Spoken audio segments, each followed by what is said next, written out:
And it was kind of a lesson for me of like, you got to remove the ambiguity and just be very clear about the mission and say, look, for us to realize the synergies of this M&A deal, I'll give you the benefit of the doubt that you have an amazing system.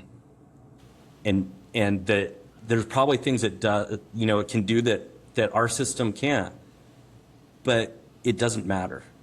Right now, the only goal we have is to figure out how to get the data out of your system and move it into our system. Don't try to appease with, okay, we'll look at it. And it was just the right thing to do to just say, this is what we've got to do.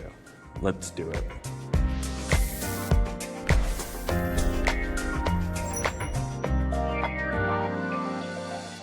Welcome to CIO Unscripted, the conversation we have with technology leaders, a little bit off the cuff, a little bit unstructured, about their careers and what they feel has made them successful. Our guest today is Jeff Stott. He's the CIO at Welltower. Prior to that, he was the CIO at Extra Space Storage and has a whole bunch of great technology leadership experience. So let's start, Jeff. If you just kind of give an overview of your career, how you got started, where you started, how it evolved, and how did you end up as a CIO for some rather large and significant organizations? Yeah. When I first started in technology, I was actually in college and I was a finance major and I was working at a bank and I thought, well, maybe that'll be my career path. I'll just kind of work my way up at the bank, right? And do finance. And I was kind of bored. I didn't feel like it was dynamic enough. And I always liked technology, but I didn't consider myself somebody who was going to sit behind a desk and code all day. And so I didn't want to do computer science. My personality was kind of more business oriented. And somebody said to me, well, have you ever heard of a degree or a career path that's called information systems, or some people called it MIS? And I said, no, tell me more. And they're like, well, it's kind of a degree that's the combination of both. And I'm like, that's exactly what I want to do. I want to be at the intersection of helping businesses adopt and use technology to improve their business. And once I figured that out, that was a thing when I was young, I was like, that's exactly what I want to do.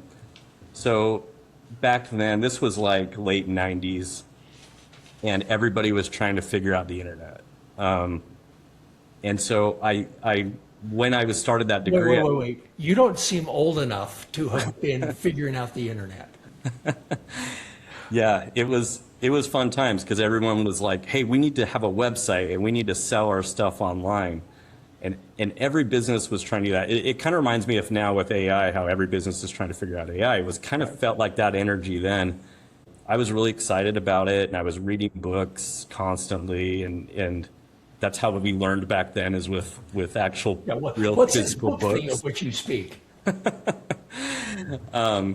And I was having a lot of fun with that. I was so excited, and I was trying to learn as much as I could, and I wanted a job while I was going to school where I could practice what I was learning. And so this tiny little company hired me. They were probably, they'd only been in business probably 5 years, and they were a small retailer, and they were starting to do their consumer products, and they're like, hey, we need a website. We need to sell our stuff online. And so I helped them figure that out and, build shopping carts and things like that. That was now just, you just buy it. Back then people were building them.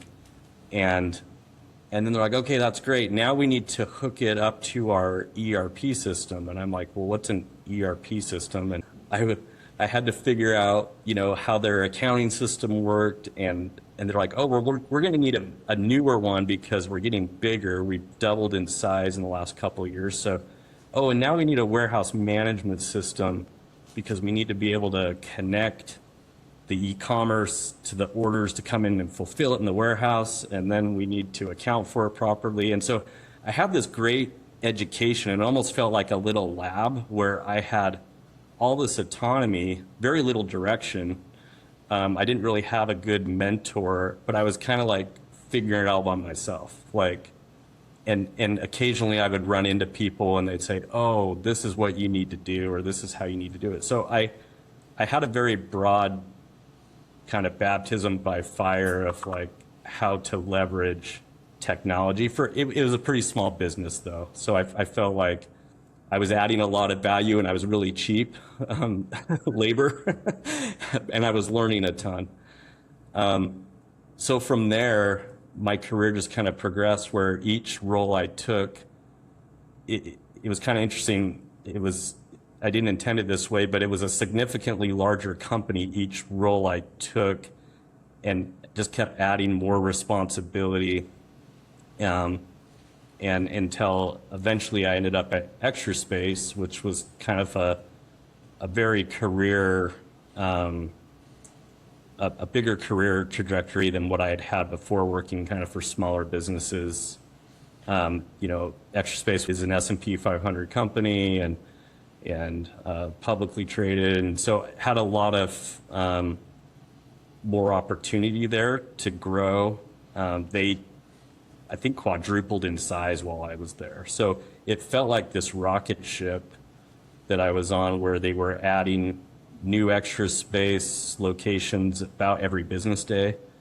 And they were at a point where they needed to replatform their technology completely to prepare for that growth and that cycle they were on. And there was no way to go buy an off-the-shelf self-storage enterprise platform. We had to do it ourselves. And I think if they could write a check and buy it, they would have. But they also considered it, the proprietary nature of it was important to them, because they considered it technology a bit of a competitive moat when it came to how we would do dynamic pricing or how we would acquire customers online. And the whole platform and engine became a way for them to almost sell it to other property owners of self-storage and say, let Extra Space manage this for you, because we've got a technology platform and stack that you can't go buy. And it's going to make you a lot more money if you came on our platform. So that was a really career-changing opportunity I had there. Can I ask you a couple of questions about that? So the first one comes up is, how prepared did you feel when you were recruited by Extra Space Storage? Meaning, you talk about this significant jump up. Did you feel intimidated at all? Or did you approach it the same way you did back in your IS degree, meaning I'll read some books and I'll talk to some people and figure it out? When I first came in to that role, I wasn't the CIO, I wasn't the CTO. And they hired me to implement an ERP system. Yeah. And it was just the accounting platform. And it was one that I was familiar with, and I'd already implemented it. And so I felt very comfortable coming in. And my first year that I was there, I got this win under my belt and got to understand the organization and kind of establish trust with everybody that, hey, I can help deliver a solution like this. So I eased my way into it, and then came the, hey, Jeff, we want you to take on this really big replatforming, and that was a big shift. I would imagine, I'm guessing, and you can tell me that I'm wrong, this replatforming required you to know a lot more about things you hadn't done before. I'm guessing software engineering, software architecture, enterprise architecture, things like that. So how do you get up to speed on something like that that's pretty different from what you've done in the past? Yeah, no, that's very accurate. It required a whole new skill set and knowledge, and DevOps was really coming into this scene, and cloud computing. This was all like 2010, early 2010s. And so technology in general was shifting around that time to be more cloud-based, more software engineering landscape was changing with DevOps. And so I think I learned a lot and benefited a lot from the shift that was going on in just broadly in the industry. And the way I got up to speed on that, we would augment our team with sometimes some outside consultants who had at least done some of that work before, and they were a few years ahead of us, right? And so that was our way of injecting some new thought and some new technical leadership into our team. We made some good outside hires because nobody who was currently on that team had that experience. They had experience on the current platform and they were excited about the new platform, but we had to inject some new thought into the team. Yeah, because it's not that unusual because you're talking about 2010. How many of us had much experience with cloud services, cloud migration, cloud workload management and orchestration? So that's interesting. Okay, so now you're in charge of this big replatforming that becomes a competitive advantage. And also, sounds like you treat it like a commercial software package. Yeah, in some ways, like we didn't directly sell it, but it became part of the product of delivering services to other property owners. And it was part of kind of a bigger machine and a bigger package we were delivering. And so, it had to be world-class in that industry, right? It had to be something that we would be willing to market. Because you're using it to win new property owners. Exactly. Yeah. Interesting. Okay, so I'm guessing the replatforming worked well. So how did that evolve into the CIO role at Extra Space? Yeah, it was. I would say the platforming went well. But it took a long time. I think we were naive about how long that would take, and I certainly thought we could do it faster than it actually happened. Right, just between us and everybody on the podcast, how long did you think it would take, and how long did it take? I'm embarrassed to say this. No, it's the way it is. So I was being new to the industry, new to the company. I was convinced that we could have an MVP within a year. And I thought, like, hey, a lot can get done in a year. That MVP took about 2.5 years. And the full rollout of having a complete mature solution and all stores on it was about 5 years. I said, that's better than me. My biggest transformation, this will be done in 3 years. 7.5 years later, we're crawling across the finish line. But one of the most validating things about that replatform was came a couple years after the 5-year stretch where Extra Space acquired a large competitor, and it grew the company 50% overnight.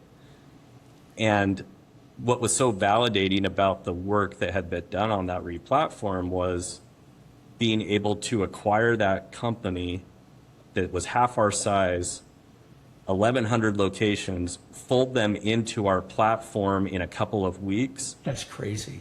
And not materially change our economic, I didn't have to buy licenses. Our cloud spend went up, like a little bit, 10%, but we had so much more volume on the platform to where that the scale and just really proved out that it was the right decision to replatform, and that the benefits of that we're now getting the fruit of all that replatforming work. And that was kind of, in my mind, the moment where it was like, wow, I'm so glad we went through this pain. Those were a tough, 3 to 5 years of slogging through this, but look at where we're at now. And that was really validating. Yeah, look at the capability you built, because I can't imagine. I've done a number of been in charge of a number of mergers and acquisitions. The thought of an integration within a few weeks just is amazing to me, because it's usually a bit of a struggle, to be honest. Yeah, and we have the benefit of, look, they all kind of run the same way. It's very homogeneous. And so it's kind of like, But you can say that about anybody, everybody does accounting, but then somebody digs in their heels and says, well, I'm not going to change the way I do accounting. yeah, and I kind of learned through that merger too. We got on with their IT team, in the first few weeks after it was announced, and they wanted to sell me on their platform. And it was kind of a lesson for me of like, you got to remove the ambiguity and just be very clear about the mission and say, look, for us to realize the synergies of this M&A deal, I'll give you the benefit of the doubt that you have an amazing system. And that there's probably things that it can do that our system can't, but it doesn't matter. Right now, the only goal we have is to figure out how to get the data out of your system and move it into our system. And because the synergies of this transaction are all about getting us on the same platform so that we can have an operating platform that's unified and we can drive, revenue and expense reduction, and we're not going to have a bake-off. And as soon as I said that, their face dropped a little bit, and then they said, I get it, and I support it. And they just moved forward with us. And it was really a good lesson for me on like, don't try to appease with, okay, we'll look at it. And it was just the right thing to do, to just say, this is what we've got to do. Let's do it. And you did a good job of articulating why you were taking this approach in a way that they could understand and made sense. Yeah, that's a good point. So, and then we went back later and said, okay, show me the cool things that we need to build in our, and they did. Yeah, it's a great feature. We didn't have time to deal with it before, but we can add it to our backlog. Yeah, it went into our backlog and we built it later. So as I think about your career, I think about your team making the case for a change of direction, a change of platform, a change of something. How do you convince the organization, first of all, that it should be done, and then it should be done the way you think it should be done? Yeah, I try to take, when it comes to making a case for major transformation, this might sound counterintuitive, but I actually don't try to push or make a strong case. What I try to do is talk to all the business stakeholders, executives, and help facilitate a conversation where we collectively understand it, and kind of organically that case starts to build, versus me saying, hey, I've got this master plan and I want to sell you my vision. I take a little bit different approach because I've seen that done before, and it usually doesn't end well because it becomes Jeff's plan or Jeff's vision. And I find that it's got to be a collective vision that I didn't strong arm or try and push people towards, because these are hard, and there's always a point where people will question along the journey, is this worth the effort? Is this worth the expense? This is more expensive than we thought. And I find that if they're part of that decision process and they come to that same conclusion, there's less of that friction along the way, right? But it takes longer. It takes a long time to build consensus, but I think it's really important. Okay.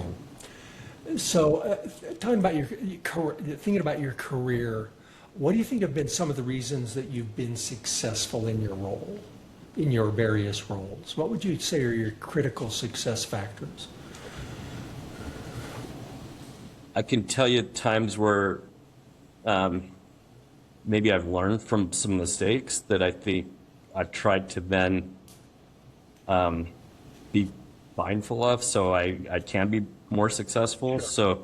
So I guess the way I'll answer that is like where I've gotten into trouble, and this kind of goes back to my earlier statement, is when I think I've got all the answers and I'm trying to convince people that to get on board with my plan, versus being genuinely asking what are the problems? What do you think the solutions are? And acting more like a facilitator than I'm gonna mastermind this whole thing and I'm gonna come up with the solution. And anytime I've behaved that way, because I think sometimes in technology, that's what we get a lot of satisfaction from, is coming up with the solution to everything and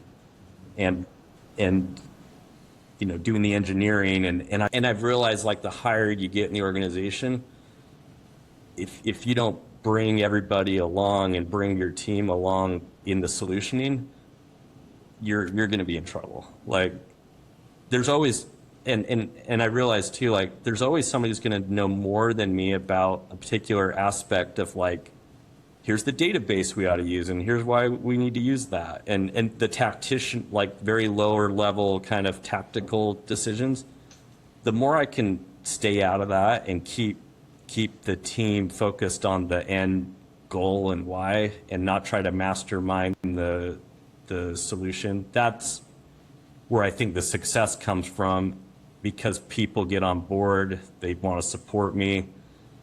It's their vision too. I can stay above some of the noise of the detail, like fine-tuned details of every decision. I don't need to get bogged down with some of these things, and that, I think, has helped me earn more trust and not be a barrier, right, and not be the bottleneck. Seems to me your roles represent a decent amount of change. That's what they hire you for, that's what you bring. You inherit a team. How do you get that team to willingly come along with you? And are there certain things you do to develop the skills and capacity and capabilities of the team? Because, again, you're trying to do something not only different, but also, it seems like in the past, what you've introduced is you've got to up the enterprise scale of your solutions as well. So how does that work with your teams to get them to be part of this transformation? Yeah, that's a good question. I think I'm still figuring that out in some ways, because I think sometimes I'm successful at this, and sometimes I think, wow, I could have done that differently. But in my mind, like, if I put myself in other people's shoes and, like, where have I wanted to sign up willingly for something, and where have I resisted? It's always when I'm involved early and I'm part of the solutioning. And if I'm part of that process, then it's like I feel ownership and it's mine. And when I'm not part of that process, it's like, well, that's, the CEO's project, or that's somebody else's deal, and I'm just kind of supporting cast. And I'm not bought in. I'm not as engaged. I feel like I'm more just along for the ride, but I don't feel like I own it at the same level. And so, to me, that's ideally what I try to do is maybe articulate the problem, get them involved in what's the options, the solutions, the how. Because I think that's what technology people really enjoy, is when they get to be part of the solution. And I just have to remind myself that nothing's more irritating than someone coming and saying, maybe not even saying the problem, but they're just saying, we're going to implement X. And you're like, great. Why?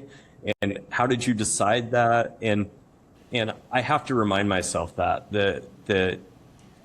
irritates me. It's going to irritate other technology folks if I come with the same approach, right? And just like I'm an order taker, like just do this, Yeah, it's a great thought. So as you think through your career, what have you enjoyed? Let's start with, what have you enjoyed the least? Or the other way to ask it, what have you disliked the most?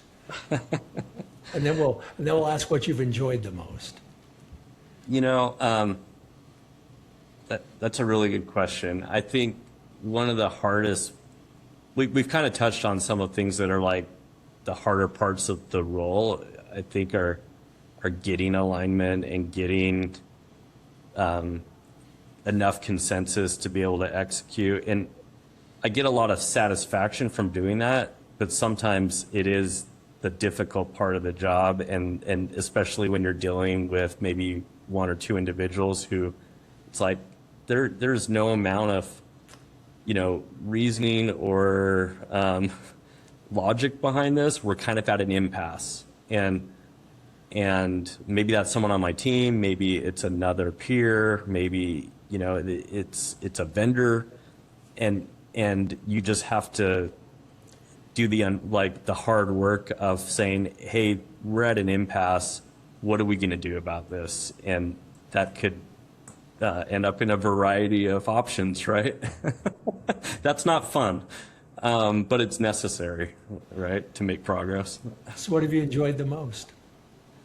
I think some of what I've really enjoyed is seeing the businesses that I'm involved in win, and knowing that I had a part in it, and knowing that we had success together as a team. That's why I show up every day. That's what I really care about, is like the kind of impact that we can have. That's why I brought up the merger story, because it was one of the largest M&A deals in Utah, I think, ever. And to know that I had a little piece of the success in that was really fun. And then knowing that my team, really, they're the ones who delivered on that. And that's fulfilling. I like that. Any advice for a technology leader or a person who wants to be a technology leader? Career advice from Jeff Stott. They look at this and say, I want to be like Jeff Stott. That's my goal in life, is to be like Jeff Stott. What advice would you give somebody who's kind of mid-career, has some aspirations? What would you say to somebody who came to me and said, and asked you, if I wanted to do things like you do, where should I start? Yeah, I think what I think's worked for me, or what I've tried when I've had success, is when I actually take my technology hat off more, and I just try to understand the business lens or perspective, and speak the same language, and try to show that, hey, we're connected partners in this, and we're not kind of an offshoot technology only focused team, and my leadership is more of, hey, we're all in this together. I want to demonstrate to you, and also I need to understand that what are the business problems that we're dealing with, and it's not always just a technology lens. And I think this role requires you to think that way, and that's how you gain trust. All right. Thanks, Jeff. I appreciate your time. So here's what I've learned from talking with Jeff today: the importance of articulating why. To the people who had this new system, quote unquote, imposed on them during the acquisition. It's okay, here's why we're doing it. And then the why of developing a team. Why do we need to make these changes? And then the other thing I've learned is that the value and the importance of really understanding what, on the business side, and I always hate talking about the business side from the technology side, because it's hard to separate the two, but my peers, my business peers really understand